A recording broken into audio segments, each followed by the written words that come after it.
Bonsoir à tous. Merci d'être avec nous pour cette nouvelle conférence des sociétés historiques de Montréal et de Québec et aussi des éditions du Septentrion.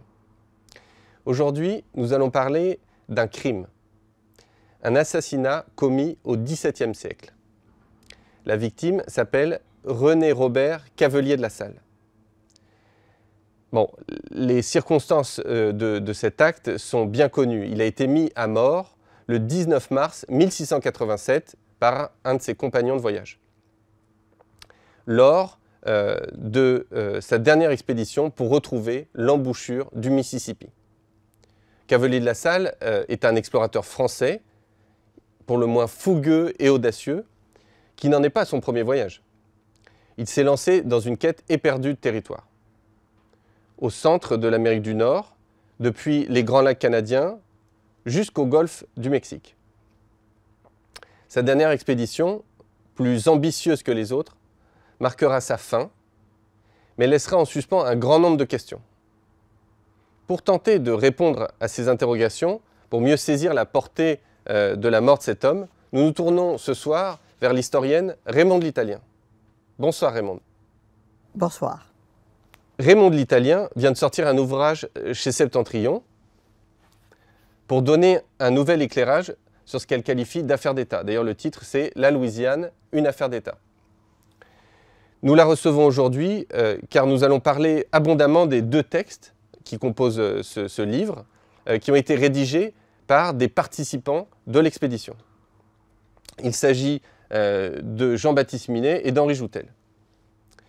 Je vous rappelle au passage que Raymonde L'Italien a écrit de nombreux ouvrages sur l'exploration de l'Amérique du Nord, en parallèle de son travail aux archives du Canada à Paris.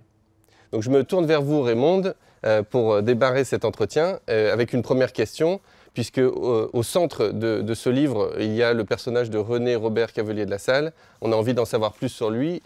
Pourriez-vous nous le présenter, nous indiquer un peu ses origines et les premiers temps de sa vie en France?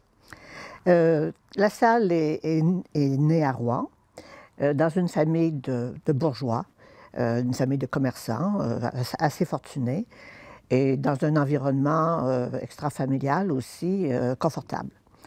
Il est né en 1643 et il a été élevé chez les Jésuites à Rouen d'abord, et ensuite il est allé à La Flèche, au noviciat, dans l'intention de devenir lui-même jésuite. Et surtout, son ambition, c'était de partir en mission à l'étranger, de préférence, comme il disait lui-même, chez les sauvages. Terme abhorré actuellement. La Salle manifestait déjà, durant son noviciat, durant ses études et son noviciat, il manifestait un caractère assez indocile, assez ambitieux aussi.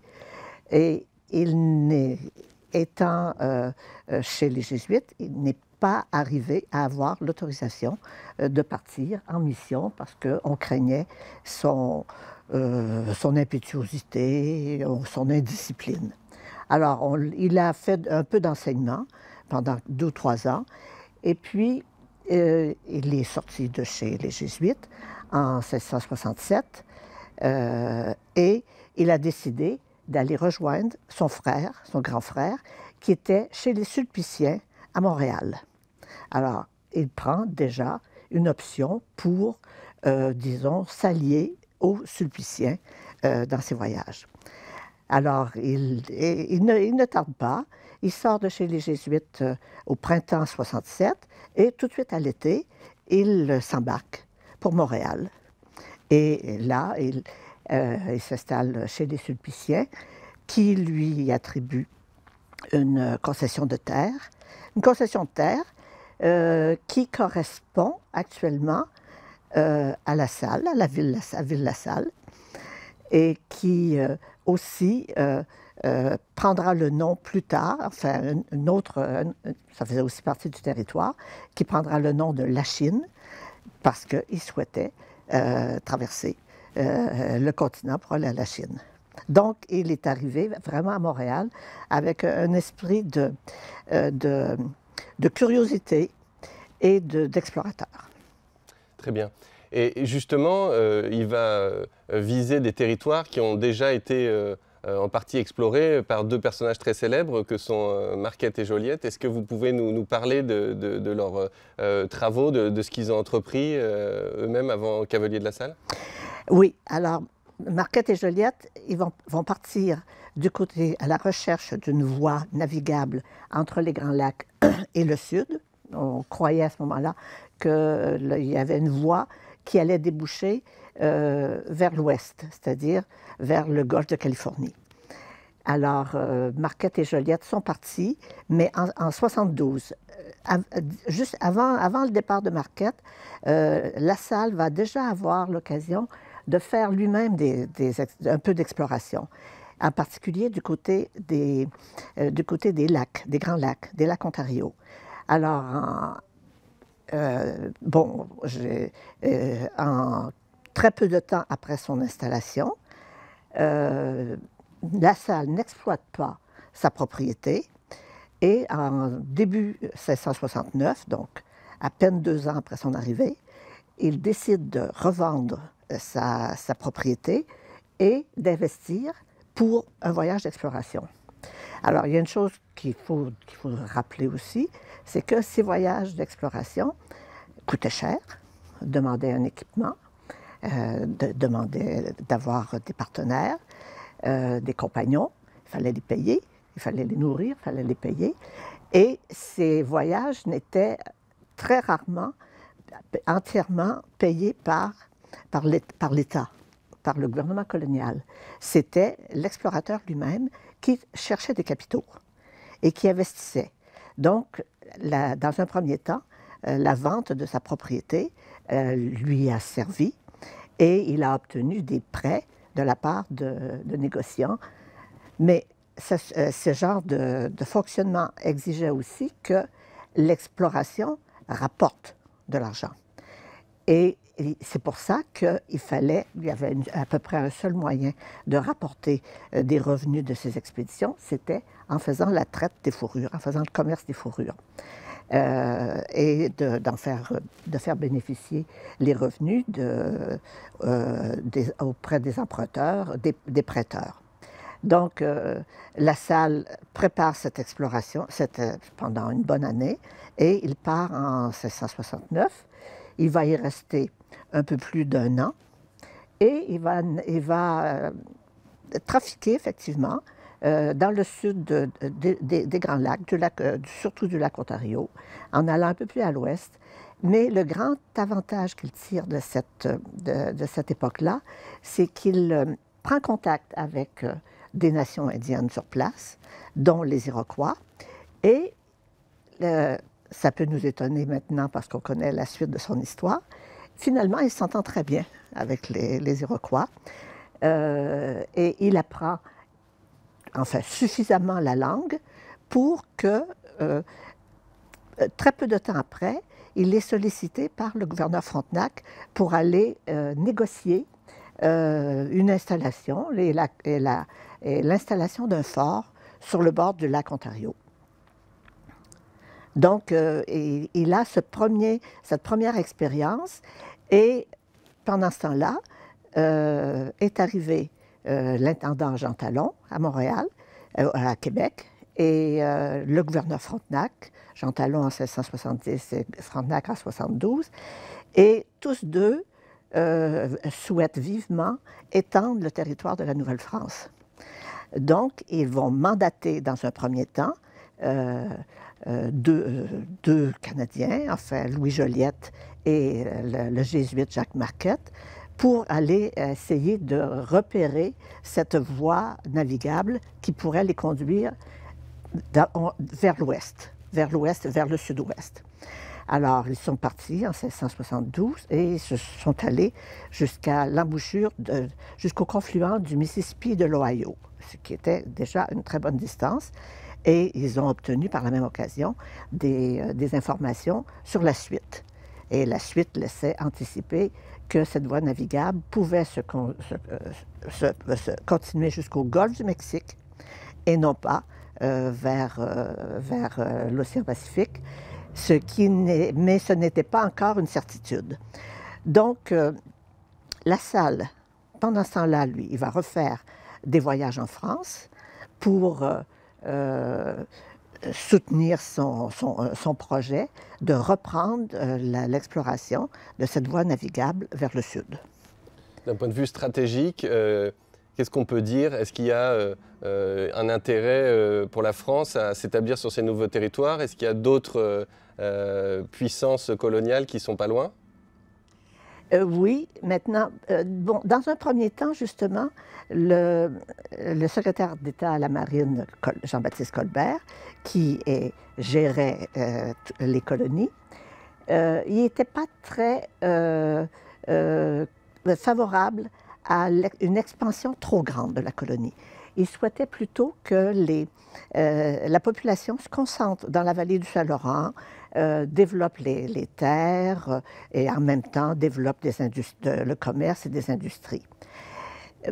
Mais voyant la conjoncture internationale, la présence des Espagnols, notamment dans le sud du continent, et aussi les richesses dont les Espagnols faisaient état de ce qu'ils avaient ramené du continent, il s'est décidé à autoriser des expéditions. Par ailleurs, la position du roi n'était pas non plus étrangère à cette prise de position. Le roi Louis XIV, depuis qu'il était au pouvoir, n'avait fait que agrandir son autorité sur des territoires qui, auparavant, étaient sous l'autorité de l'Espagne. Donc, il y avait un conflit continuel, même après les signatures des traités de paix successifs. Il y avait un conflit continuel entre la cour de France et la cour d'Espagne pour la propriété ou le contrôle de territoire. Alors, quand quand il a su, en fait, ou que le secrétaire d'État à la Marine, Colbert, a pu l'en informer de cette possibilité d'étendre le territoire français en Amérique du Nord jusque dans la région des possessions espagnoles, c'est là que l'autorisation du roi et de Colbert a permis d'entreprendre cette exploration. Alors, en 1682, Cavelier de la Salle va prendre possession des fameux territoires et va donc initier finalement la Louisiane. Est-ce que vous pouvez nous en dire un mot et est-ce que finalement c'est ça qui va tout déclencher, l'expédition suivante? Oui, alors La Salle a pu entreprendre cette expédition grâce à celle de Marquette et Joliette auparavant. Et puis aussi, Cavelier de la Salle, pendant ces années-là, entre 1669 et 1782, Cavelier de la Salle a navigué et a fait le trafic des fourrures dans la région des Grands Lacs.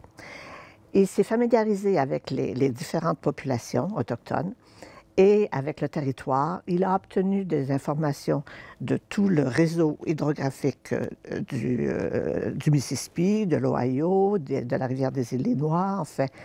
Et il a contribué à la mise en place de certaines fortifications, de quelques fortifications. Donc, il y avait des points d'étape, des points de repère entre Montréal et cette région de l'Ohio et du Mississippi. Et c'est ce qu'il a fait valoir lors d'un de ses voyages en France encore. Et là, en France, il a eu le support de géographes curieux, en particulier Claude Bernoux, l'abbé Bernoux, qui était passionné de voyages et d'expéditions lointaines et qui a beaucoup soutenu La Salle auprès de l'entourage du roi. Et donc là, cette fois, Cavelier de La Salle, après avoir ouvert la Louisiane, donc là, quel est le prochain objectif? Qu'est-ce qu'il va proposer à Louis XIV directement? Alors, il a présenté d'abord ce voyage comme étant un acquis et surtout la certitude d'avoir que cette voie navigable conduisait jusqu'à l'intérieur des territoires espagnols. Donc, c'était un accès à la France, pour la France, de s'emparer de certains territoires. Ensuite, il y avait un autre argument aussi, c'est que cette voie navigable vers le sud permettait de diminuer la distance entre les colonies, la Nouvelle-France et les colonies françaises des Antilles. Et par la même occasion, de faciliter les échanges pour le commerce. Il se faisait déjà un commerce relativement important entre le Canada et les Antilles. Le Canada allait vendre par exemple du bois ou divers produits agricoles et des Antilles, ils ramenaient du sucre, du rhum et autres produits des Antilles. Sauf que on connaît le problème de navigation dans le Saint-Laurent d'abord, un bon millier de kilomètres, et ensuite l'Atlantique avant d'arriver aux Antilles. Évidemment, une voie intérieure et une voie fluviale paraissaient beaucoup plus commodes pour la navigation et pour le commerce par la même occasion. Donc, quelle est l'idée de Cavelier de La Salle? C'est ce qu'il veut trouver, c'est la façon de relier la France et l'entrée du Mississippi, c'est ça? Oui, c'est ça. Et puis aussi de profiter de nouvelles possibilités de commerce. Parce qu'on a vite repéré sur le parcours du Mississippi l'existence d'animaux à pelleterie. Peut-être pas les castors parce quand on avait quitté la région des Grands Lacs, mais tout ce qui était buffle ou cervidés était aussi fournisseur de peaux pour laquelle il y avait une grande demande en Europe. Donc, ce serait un des principaux produits commerciaux à développer. Donc c'est ça qui a finalement permis cette dernière expédition, c'est qu'on s'est dit qu'il y avait un potentiel commercial vraiment qui valait le coup et qu'on pouvait financer cette expédition. Oui, mais c'était beaucoup aussi l'objectif politique de la France de s'emparer d'un territoire qui était revendiqué par les Espagnols. Les Espagnols, à ce moment-là, bon, d'abord, ils avaient déjà abordé sommairement cette région depuis plus d'un siècle, depuis la fin du XVIe siècle, et ils avaient installé quelques postes, peu nombreux, mais ils étaient surtout dans ce qu'on appelle maintenant le Nouveau-Mexique, dans le Mexique actuel, et aussi du côté de la Floride. Mais entre les deux, entre la Floride et le Nouveau-Mexique, et le Rio Grande, par exemple, il n'y avait pas d'installation espagnole. Et d'ailleurs, la cartographie de cette région était à peu près inexistante. Alors donc là, comment va se préparer, donc on est en 1684, comment va se préparer Cavelier de La Salle à cette grande expédition qui va partir de La Rochelle, c'est ça, et qui va aller jusque dans le golfe du Mexique? Alors là, tout ce qui change pour cette expédition par rapport à ce que La Salle a fait depuis 1667, on est en 1684, tout ce qui change pour La Salle, c'est que ça va être une expédition par mer.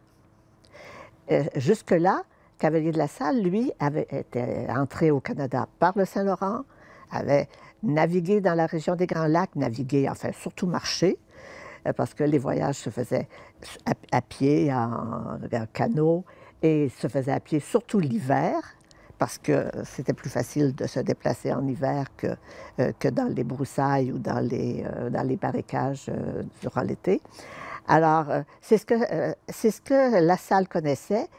Et c'est ce qu'il avait fait, et là, sans problème en quelque sorte. Durant toute cette période, qui fait plus d'une quinzaine d'années, dans les récits, on n'a pas de mention des difficultés de caractère de La Salle. Au contraire, on va en parler comme quelqu'un de curieux, de dynamique, de tenace, de persévérant, mais on ne parle pas on n'évoque pas ses difficultés de caractère. Et là, le problème, c'est qu'il va voyager par mer. Il n'a jamais commandé un bateau. Tout ce qu'il a fait en bateau, c'est la traversée de l'Atlantique, car il y avait un capitaine. Il ne connaît pas du tout la navigation de l'Atlantique, puis encore moins des Antilles. Alors, le roi, enfin le secrétaire d'État à la Marine, qui est à ce moment-là le fils de Colbert, Seignelay, vont lui adjoindre un commandant, un marin de carrière, le Gallois de Beaujeu, Tanguy le Gallois de Beaujeu. Alors, c'est un marin qui a déjà une bonne carrière derrière lui. Et ce qui est une anecdote qui n'est pas négligeable, le Gallois de Beaujeu est le fils du valet de chambre de Marie de Médicis, de la Reine-Mère. Évidemment, cette proximité avec la cour n'est pas étrangère à la nomination. Ceci étant dit, personne ne remet en question la qualité professionnelle de marin de Beaujeu. Et bon, alors le roi fournit une frégate, le Joli, qui est une grosse frégate de plus de 40 canons, une frégate importante de 450 tonneaux, et 3 autres bateaux de moins d'importance. Alors, le roi, la cour, paie environ la moitié des frais d'équipement. La Salle doit trouver tout le reste. Alors là, il va emprunter dans son entourage, il va retourner à Rouen, il va réussir à obtenir les crédits. On lui fait confiance, et il est apparemment convaincant, et il laisse miroiter la possibilité de revenus dus au commerce qu'il mettra en place. Donc, l'expédition va partir, les 4 bateaux vont partir en 1684, à l'été 1684.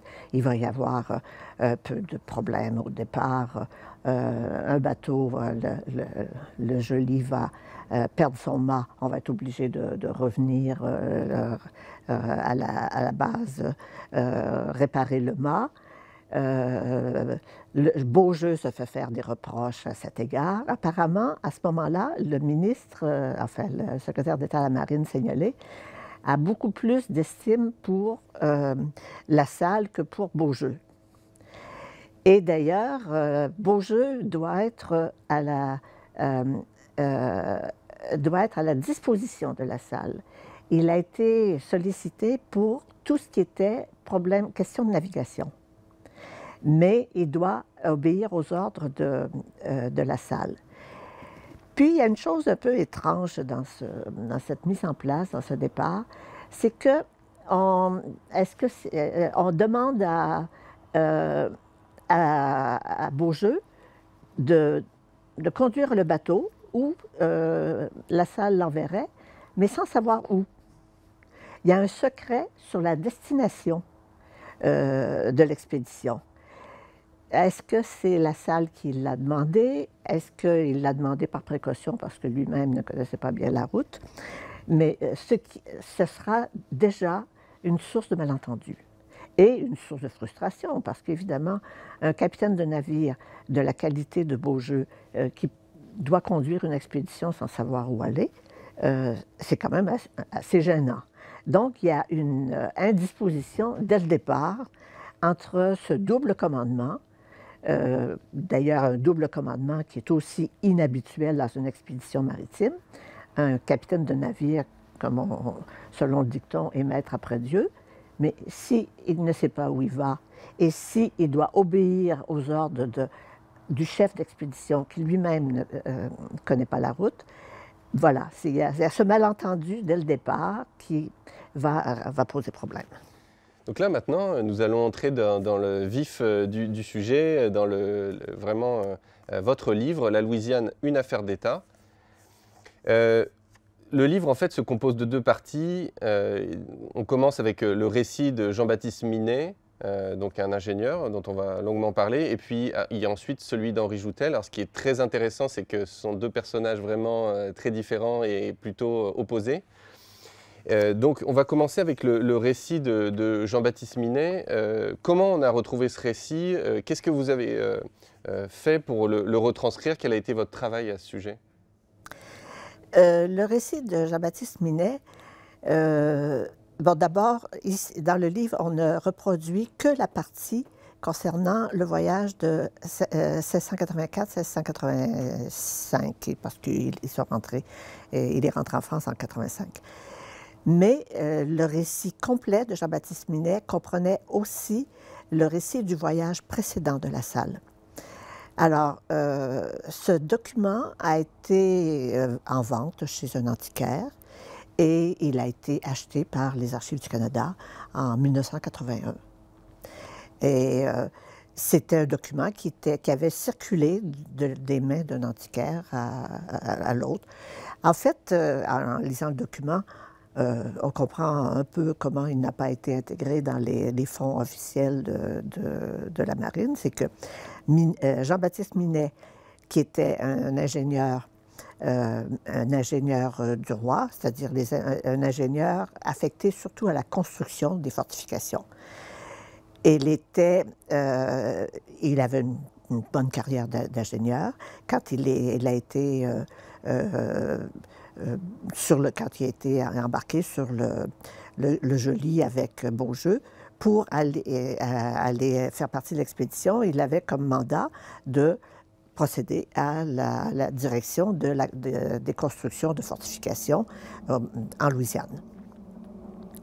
Alors, Minet, qui est rentré avec Beaujeu une fois qu'ils sont arrivés dans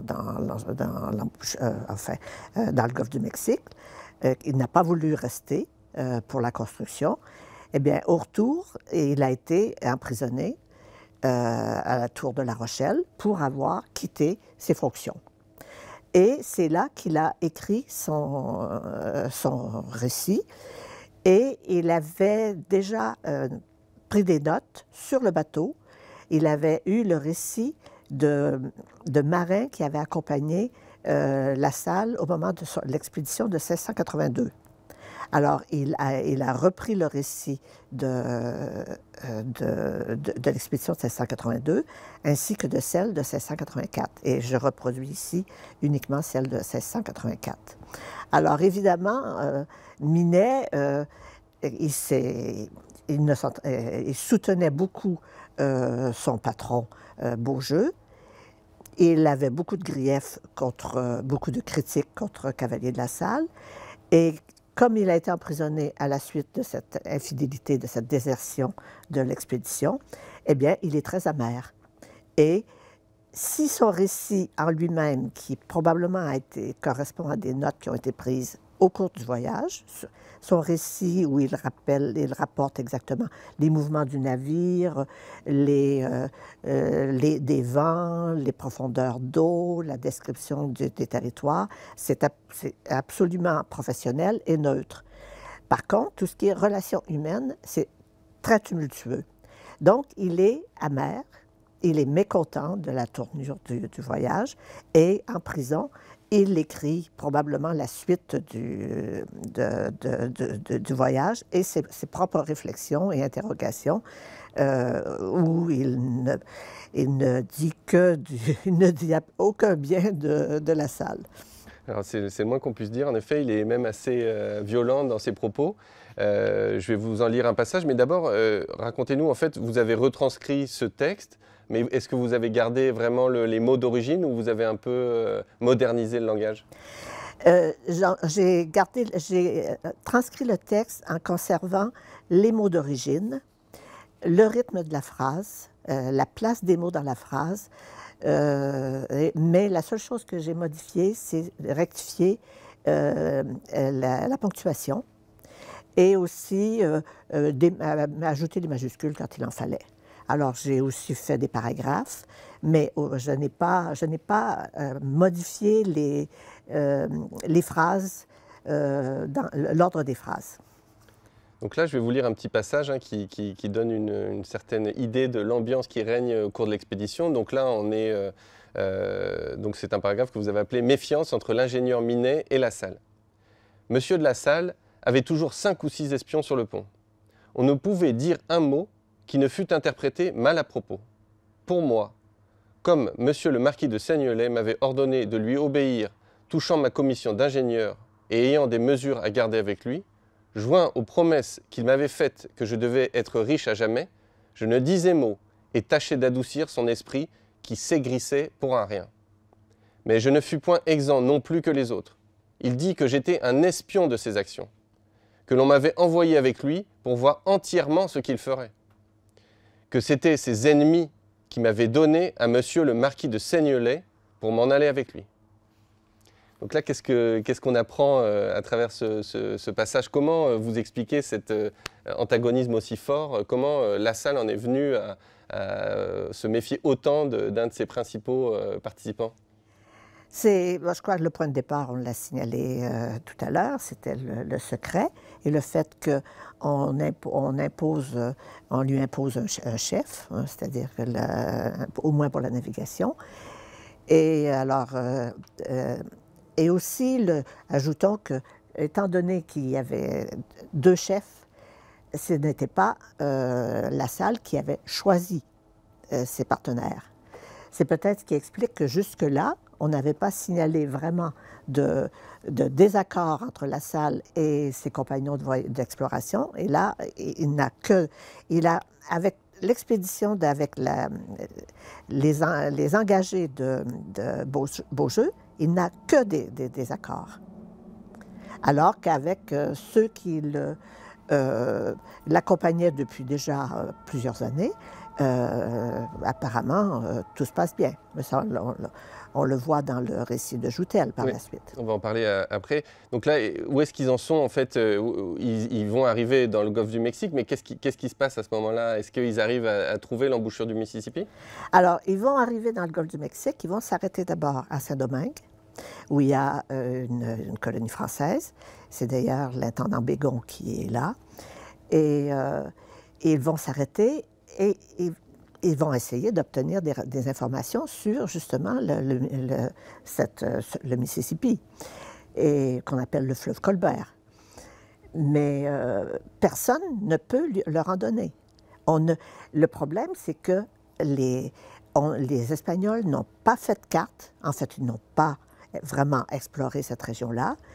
Les Français n'y sont pas allés. Et La Salle est le premier, vraiment, à essayer de s'y rendre. Donc, Beaujeu était déjà allé aux Antilles. Il connaissait la région. Lui-même ne connaissait pas du tout le golfe du Mexique. Donc, ça crée, là encore, ça crée une tension, une inquiétude et vraiment un malaise. On va vers un endroit qu'on ne connaît pas. Sans compter la crainte des Espagnols. Et en quoi c'est difficile de trouver l'embouchure du Mississippi? Est-ce qu'il y a vraiment une difficulté technique pour l'identifier quand on est dans le golfe? La difficulté principale, c'est l'embrachement, un embranchement extrêmement démultiplié.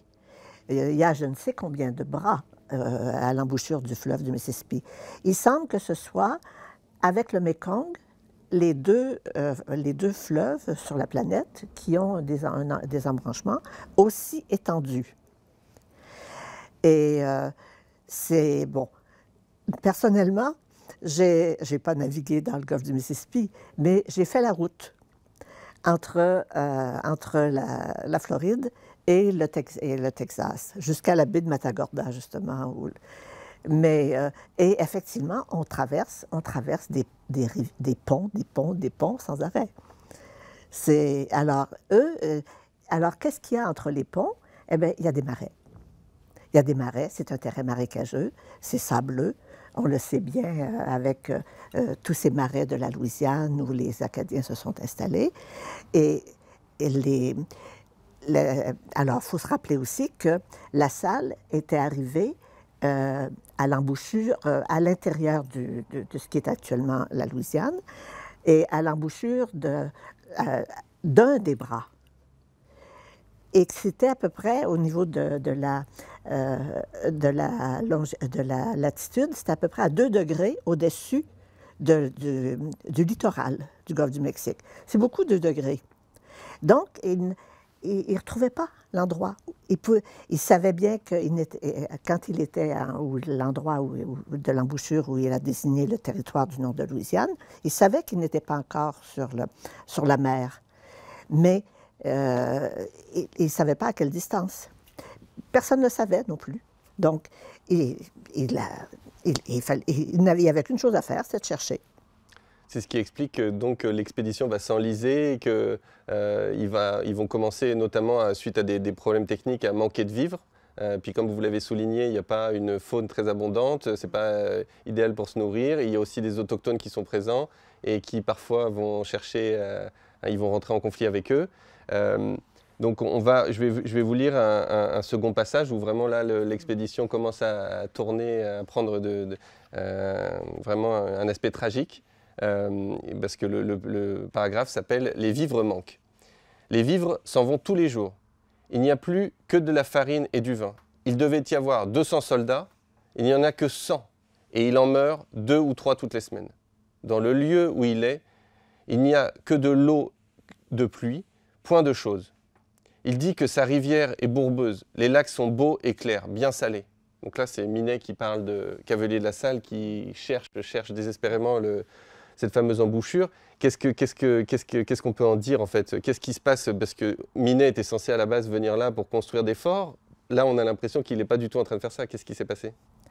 Alors, au niveau des vivres, il faut se rappeler, il faut savoir aussi qu'un des bateaux de l'expédition, le Saint-François, qui était le bateau transporteur de vivres, a été pris par des corsaires espagnols au large de Saint-Domingue. Ça représentait 25 tonnes de vivres. Donc, c'est déjà une des premières raisons pourquoi on manque de vivres. Par ailleurs, c'est évident que la Salle, comme il l'avait fait quand il avait navigué autour des Grands Lacs, il comptait sur le ravitaillement auprès des Autochtones. Et là, il n'y avait pas d'Autochtones vraiment sur place parce qu'il n'y avait que des marais et ce n'était pas habité.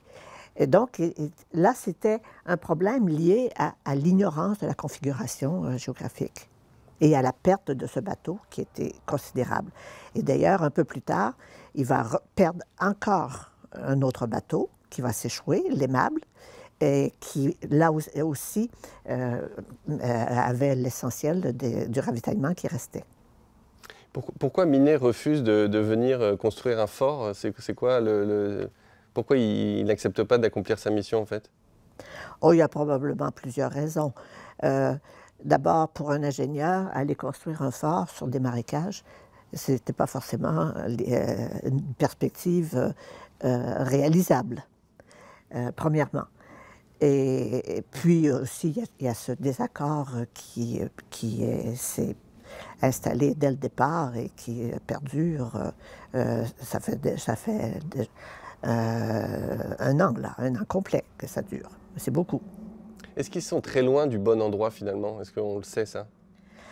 Alors, à un moment, ils ont fait escale dans un des bras de l'embouchure du Mississippi. Ils y étaient. C'était le bras le plus à l'ouest. Et c'est là que, justement, comme la Salle ne retrouvait pas l'endroit où il avait été 2 ans auparavant, ils sont continués plus à l'ouest. Alors, ils étaient quand même à pas loin d'1 millier de kilomètres, plus à l'ouest. Donc les conditions, on l'a vu, donc il y a énormément de morts, l'expédition est vraiment embourbée.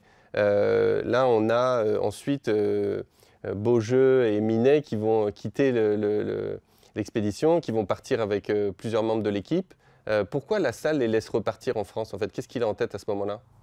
Alors, pour Beaujeu, La Salle, d'ailleurs, lui fait une lettre de départ élégante. Et pour Beaujeu, La Salle considère, et il a probablement raison, que Beaujeu a rempli son mandat. Il devait le conduire par bateau au golfe du Mexique, à l'endroit où il retrouverait sa rivière, comme disait La Salle, et il l'a fait. Et une fois que La Salle, là, c'est dans la baie de Matagorda, au niveau du Texas. Ils sont bien à l'ouest de l'embouchure du Mississippi, mais La Salle considère que maintenant, il est au sol et là, il peut se débrouiller. Donc là, il veut s'établir durablement. Il veut s'établir, il veut installer sa colonie, la colonie là. Et puis, de là, en établissant la colonie, repartir vers rechercher le Mississippi. Alors effectivement, il met en marche la construction d'un fort, le fort Saint-Louis, qui va pas durer longtemps, mais où il va laisser la petite colonie qui ne s'est pas, qui a survécu ou qui ne s'est pas évadé depuis jusque-là. Donc il reste assez peu de personnes en fait qui sont encore avec lui. Il y a eu plusieurs défections, il y a ceux qui sont rentrés en France. Sur les 320 qui s'étaient embarqués, il en reste 140. D'accord. Effectivement. Justement, alors pour poursuivre dans cette histoire, bien on va s'appuyer cette fois sur le récit d'Henri Joutel. Donc là, c'est vraiment une partie complémentaire, puisque là, on arrive à la fin de l'expédition. Lui est encore sur place, il n'a pas abandonné Cavelier de la Salle. Est-ce que vous pouvez nous dire qui est ce personnage et pourquoi il est aussi attaché à Cavelier de la Salle? Alors, Joutel est aussi de Rouen et c'était un proche de la famille. Et lui, il a une expérience de militaire. Alors, il s'est embarqué avec La Salle, apparemment par goût, par intérêt, peut-être par intérêt financier aussi, mais il avait au moins sa compétence de militaire et il a été d'une fidélité absolue à La Salle jusqu'à la fin. Et donc, ils s'entendaient parfaitement bien tous les deux. Alors vraiment, à travers son récit, on a un autre versant de l'histoire, puisque lui, il a une vision beaucoup plus positive des actions de Cavelier de la Salle. On sent qu'il lui fait beaucoup plus confiance, il n'y a pas tout cet aspect méfiance et affrontement comme dans le récit Minet. C'est vraiment deux récits qui s'opposent totalement. Est-ce qu'il était connu déjà, ce récit de Joutel? Oui, le récit de Joutel était connu. Maintenant, la partie que je publie est la seule qui nous est restée de la main de Joutel. Ce qui était connu de récit de Joutel, en fait, le récit de Joutel, le premier, a été rédigé au retour de l'exploration, parce que Joutel a été un des rares à retourner en France à la suite de l'exploration. Et il a été rédigé à la demande du secrétaire d'État à la Marine pour le compte-rendu du voyage. Le rapport a été remis au secrétaire d'État à la Marine, mais au moment où il a, par la suite, quand d'Iberville a eu le mandat d'aller développer une colonie au Mississippi, on a confié le rapport à d'Iberville et avec obligation de le rapporter. Et il n'est jamais revenu. Mais pendant ce temps-là, avant de confier le rapport à d'Iberville, on en avait fait des copies. Et les copies ont été faites par plusieurs personnes différentes qui apparemment ont eu aussi du mal à lire les textes de Joutel, ce qui fait que moi j'ai vu les copies et les copies ont beaucoup de blanc. Et par moment, les copistes indiquent qu'ils n'arrivent pas à lire telle chose. De plus, les copies ont été conservées dans le désordre. Ils ne suivent pas l'ordre chronologique. Donc, les publications qui ont été faites à partir de ce manuscrit original ont été obligées de reconstituer le récit. Ça n'a pas toujours été commode et ça n'a pas forcément toujours été d'une fidélité parfaite. Donc, même Joutel, qui a pu vérifier une publication qui avait été faite de son récit à partir de ses copies, il relevait beaucoup d'erreurs. Donc, comme ces récits-là ont été quand même repris et corrigés par la suite par un archiviste au 19e siècle, Pierre Margry, qui en général a fait assez l'unanimité des historiens. C'est probablement le plus fidèle au manuscrit original que nous n'avons pas. Et puis, ce manuscrit a été repris par d'autres par la suite, dont un autre archiviste français dans les années 1980, Étienne Talmit. Alors, ce sont des récits qui sont probablement fidèles sur le plan chronologique et fidèles aux événements. Mais si on veut vraiment saisir la réalité du personnage de Joutel et de Cavalier de la Salle et des compagnons à travers le récit, il faut retourner à cet original. En tout cas, à travers son récit, on perçoit tout à fait l'intensité qu'il y a dans l'expédition. On voit les paysages, on voit tout le drame en train de se nouer. C'est vraiment comme dans un roman, finalement. Et justement, l'apothéose de tout ça se situe vraiment au moment de la mort de Cavalier de la Salle. Est-ce que vous pouvez nous en dire un mot, puisqu'on a introduit la conférence avec ça? Ce fameux crime, qu'est-ce qui va se passer ce jour-là? Oui, alors, au moment de la mort de Cavalier de la Salle, c'est qu'une toute petite équipe qui est en train de remonter du golfe du Mexique dans l'intention de rejoindre Montréal par les voies fluviales, si possible, mais sinon par terre.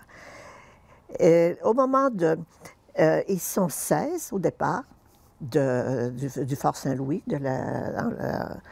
sur la baie de Matagorda. Et ils sont obligés de chasser pour se nourrir. Ils n'ont pas d'autres aliments. Ils n'ont plus de bateau.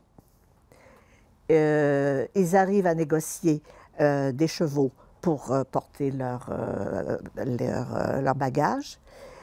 Mais tout est source de difficultés et d'irritation.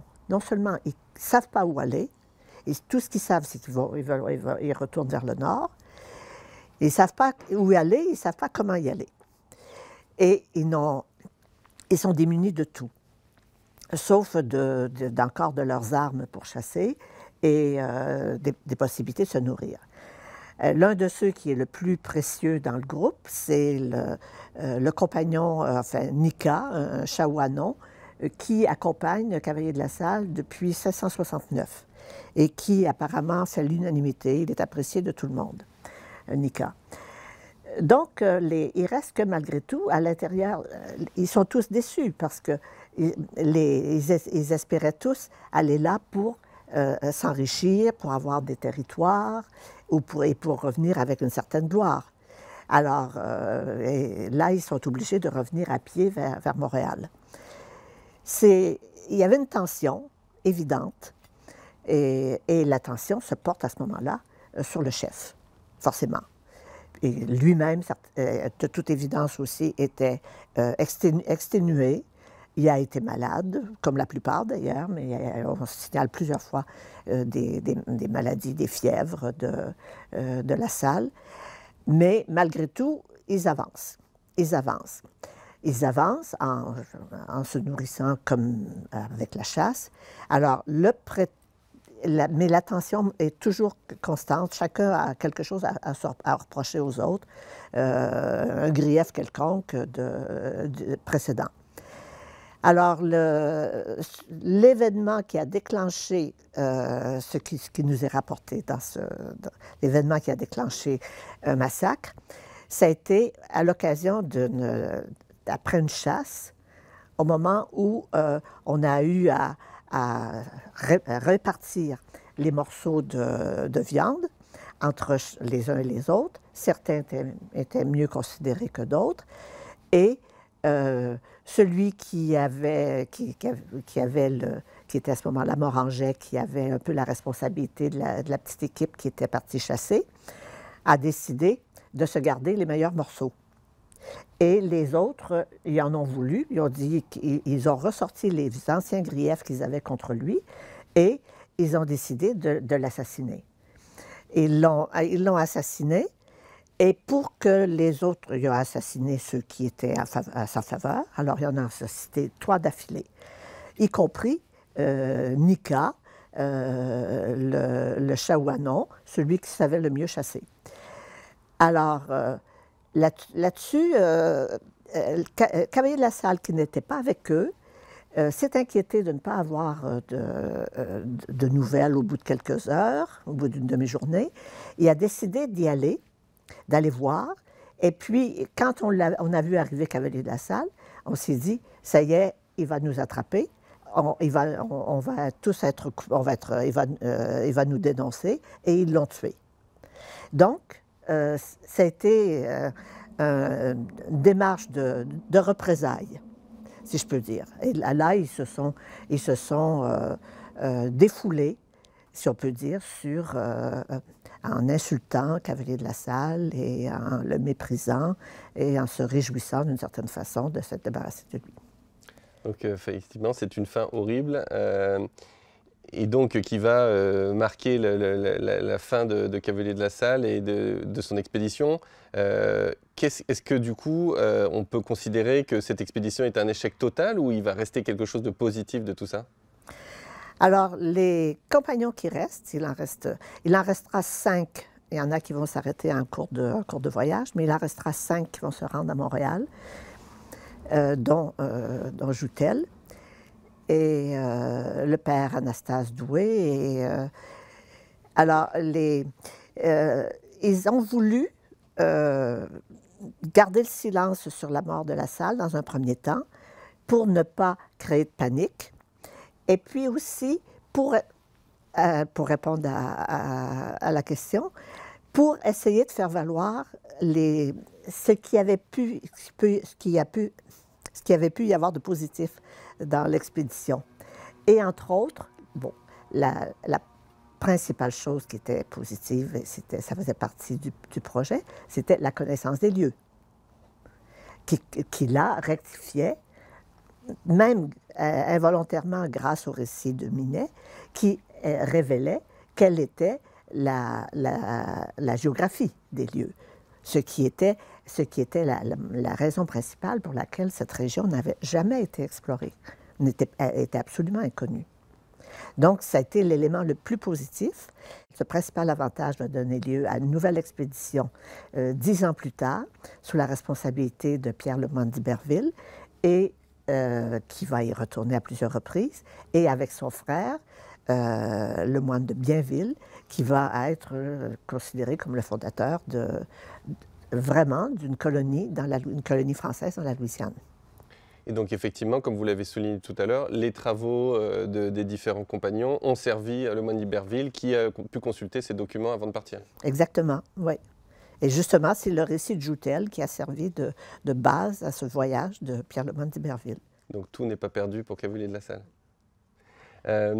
Je voudrais savoir, tout au long du récit là, de Minet, on parle des Jésuites et de l'opposition de Cavalier de la Salle avec les Jésuites. Pourtant, vous nous avez expliqué qu'il avait été formé là-bas. Il a même failli lui-même devenir un Jésuite. Alors, comment on peut expliquer cette opposition? Est-ce qu'elle est réelle ou est-ce que c'est Minet qui en fait trop? C'est quoi le problème? Il y avait une opposition en France entre les Jésuites et d'autres ordres religieux. Et ça, c'était connu. Et les Jésuites étaient aussi un peu une forme de crainte de la part de la cour qui appréhendait le pouvoir, même politique, que les Jésuites pouvaient exercer. Et alors qu'avec les Sulpiciens et les Récollets, on avait moins de problèmes. Disons que c'était peut-être la raison de base. Bon, ensuite, il y avait les raisons personnelles, comme j'ai déjà mentionné, que comme Cavalier de la Salle avait été, en quelque sorte, peut-être pas chassé, mais que lui-même avait s'était élevé contre les Jésuites parce qu'il ne voulait pas l'encourager dans ses projets, et il ne gardait pas d'amitié envers les Jésuites. C'est ce qui expliquerait donc cette opposition, très bien. Là, vous avez donc travaillé avec ces deux récits. Est-ce qu'il en existe d'autres, si on veut en savoir plus sur l'expédition, cette fameuse expédition? Est-ce qu'il y a d'autres personnes qui ont écrit des choses là-dessus, qui étaient partie prenante de l'expédition? Il y a le récit provenant d'Anastase Doué, qui a été mis sur papier par Chrétien Leclerc. Anastase Doué, qui lui, semble-t-il, prenait des notes en cours de voyage, mais comme on pouvait s'y attendre, il les a perdus. Il s'est fait voler ses effets, mais il a raconté ensuite le voyage. Il y a aussi le récit de Jean Cavelier, le frère de Cavalier de la Salle, qui, lui, a remis un rapport au ministre en rentrant. Alors, c'est ce rapport au ministre qu'on a connu. Donc ces deux récits sont complémentaires de ces deux-là? Oui, oui, et sont complémentaires, mais comme ces deux-là, comme surtout celui de Minet, on peut les prendre avec circonspection, en se disant qu'ils pouvaient avoir aussi une forme d'intention. Et c'est le cas, par exemple, du récit de Jean Cavelier, qu'on a soupçonné d'être peut-être un petit peu trop partial pour son frère, de façon à ne pas décevoir le ministre et éventuellement à encourager un règlement financier de l'expédition. Finalement, quand on referme votre livre, on ressort avec une impression qui n'est pas totalement négative sur Cavalier de la Salle, alors que souvent, c'est un personnage qui est fortement critiqué et attaqué. Qu'est-ce qu'il y avait pour vous? Est-ce que c'était vraiment un des objectifs, pas de le réhabiliter, mais de lui donner une autre facette, quelque chose de plus positif? Ben, je souhaitais que, en tout cas, compte tenu de la façon dont il avait été vu, a été perçu par ses contemporains, en particulier par les autorités qui lui ont confié des missions, je souhaitais essayer de comprendre pourquoi il avait été aussi bien considéré et pourquoi on lui avait confié des missions aussi importantes. Et je pense que, compte tenu de son caractère dont on a parlé, il reste que j'ai observé souvent que chez les explorateurs, on a souvent des personnages qui sont excessifs. Et certains finissent mal aussi. C'était le cas de Henry Hudson, qui a fini de la même façon que Cavalier de la Salle, et d'autres. Et aussi, pour certains explorateurs pour lesquels on a moins de griefs, on ne considère pas toujours que leurs explorations soient des réussites. C'était le cas, par exemple, des expéditions de Cartier, où il devait aller fonder une colonie avec Roberval, et il ne l'a pas fait. Sauf qu'il a contribué à faire avancer les projets. Et c'est en ce sens-là que je voulais présenter La Salle comme étant celui qui, grâce ou à cause de son caractère, a pu faire avancer le projet de la connaissance du continent. Et dans cette partie, qui représente quand même, cette partie qui a été fréquentée par Cavalier de la Salle, explorée, et ensuite prise en main par le moine de Bienville, cette partie représentait 14 États des États-Unis actuels. C'est immense comme territoire. Et Cavalier de la Salle est peut-être l'explorateur qui a fait entrer dans la zone d'influence de la France le plus grand territoire en Amérique du Nord. Et en ce sens-là, je trouvais que c'était important de présenter le personnage avec sa démarche Et avec cette fidélité qu'il a toujours exprimée à respecter sa mission. La mission qui lui avait été confiée par le ministre, il n'était pas dénué de ses propres intérêts, mais il a respecté sa mission jusqu'à la mort, autant qu'il était capable de le faire. Et sa mission a donné suite après à un maintien de cette présence, de cette influence, même plus tard, même dans notre période contemporaine, d'une marque française dans cette région. Tout à fait, et c'est vraiment fondamental de s'en souvenir. Et en tout cas, à travers votre livre que j'invite tout le monde à acheter et à lire, eh bien, on est vraiment, c'est un récit immersif, on est vraiment aux côtés de cette expédition, à la fois sur le bateau et sur la terre, on vit toutes les péripéties, c'est vraiment très enthousiasmant. Et puis il y a bien sûr toutes vos analyses qui permettent de mieux comprendre et d'aller encore plus loin, parce qu'on n'a pas pu évoquer tout ce soir. Mais en tout cas, vraiment, je vous invite à retrouver ce livre. Un grand merci Raymond, on vous retrouve bientôt à Montréal, j'espère. J'espère. À bientôt.